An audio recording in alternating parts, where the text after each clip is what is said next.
Пайғамбарыбыз саллаллаху алейхи вассаламға салам, салават айтуының фазилеті туралы өте қызықты бір оқиға айтылады.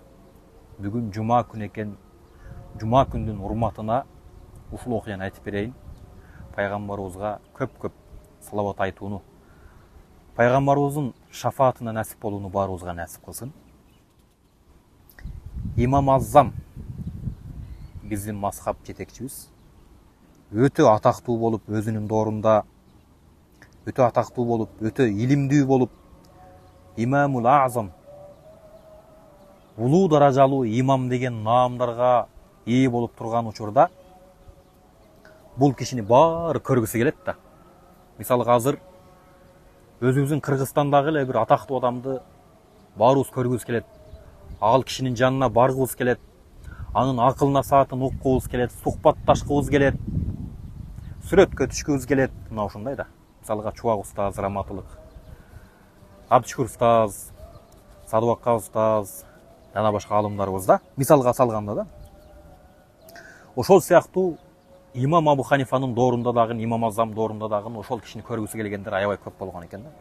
Ага жетпей, азыркыдай транспорттор жок, азыркыдай машина жок, азыркыдай самолет жок.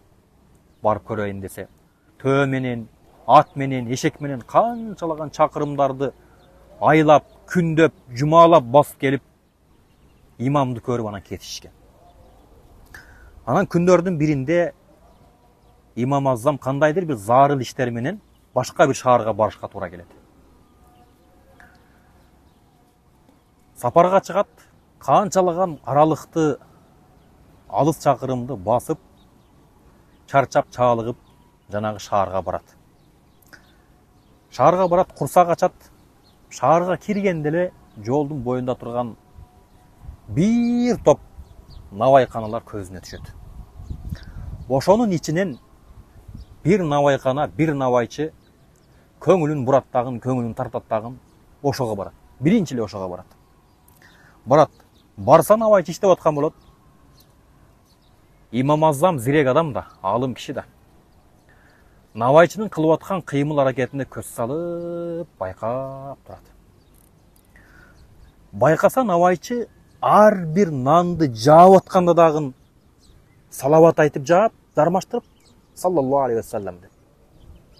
Нан бышкандан кийин кайра ар бир нанды үзгөндө дагы салават айтып, саллаллаху алейхи вассалам деп үзүп бул жака коет экен. Ошону байкайт. Нан жаап бүткөндөн кийин анан Имам Азам сурайт. Ассаламу алейкум. Ва алейкум ассалам. Мен сизден нан алайын деп келдим эле. Келиңиз. Байкасам сиз нанды жаап атканда дагы салават айтат экенсиз. Бышкан нанды кайра алганда дагы салават айтат экенсиз. Канча жылдан бери ушундай кыласыз дейт да. Десе жанагы навайчы 30 жылдан бери мына ушундай кылам. Бир да калтырбайм. Күнүгө ушундай дейт. Анда сиз жанагы пайгамбарыбыздын салават тууралуу айткан хадисин билет экенсиз да. Ооба билем. Пайгамбарыбыз айткан экен, ким мага көп салават айтса, бул дүйнөдөгү бардык каалоолор аткарылат, кыяматта менин шафаатыма ээ болот деп. Анда ошол пайгамбарыбыздын хадисин билсеңиз, ушунча жылдан бери, 30 жылдан бери салават айтат экенсиз, сиздин бардык каалоолоруңуз аткарылдыбы дептир да. Десе навайчы айтыптыр. Негизи мындай караганда бардык каалоолорум аткарылды. Бирок бирөөсү эле калды. Андан дагы үмүт үзбөймүн, андан дагы үмүтүм бар. Келечекте буйруса, ал дагы аткарылат, ал дагы ишке ашат дептир. Имам Азам таң калып, машалла. Болсун. Жанагы аткарыла элек каалооңуз кандай каалоо, ошону билсем болобу? деп сурайт. Десе навайчы, ал каалоом ушул Шам тарапта, Басрада Имам Азам деген бир имам чыгыптыр. Шу чыккандан бери эле ошол имамды угам, илимдүү де угам, такыба де угам, ушул имам тууралуу угам. Бирок ошол имамга барууну ниет кылам, эч эле жетпей жүрөм. Шу көп убакыт болду ниет кылып жүрөм, бирок жетпей жүрөм имамга. иншалла Алла нәсіп қылса ошол имамға да барам, ошол имамды дагы көрөм, эң акыркы каалоом ушул дейт. Десе имам Азам көзүнө жаш алып, жылмайып, Аллах сиздин ниетиңизди, дуаңызды, каалооңузду кабыл кылган экен. Ошол сиз ниет кылган, барып жолугам деген имам Азам менмин дейт экен да. Ошол имам менмин. Аллах Таала сиздин ошол айткан салаватыңыздын урматына сизди менин астыма эмес, менин имамдыгыма карабай, чоң имамдыгыма карабай, мени сиздин астыңызга алып келип коюптур. Мына салаваттын фазилети ушул деп жооп берген. Караңыздар, болбосо имам Абу Ханифа айтат, ошол жерде бир топ навайчылар турган дейт да. Негедир имам Азамдын көңүлү ошол навайчыга түштү. Мына көрдүңүзбү? Ал жерде Аллах Таала каалаган.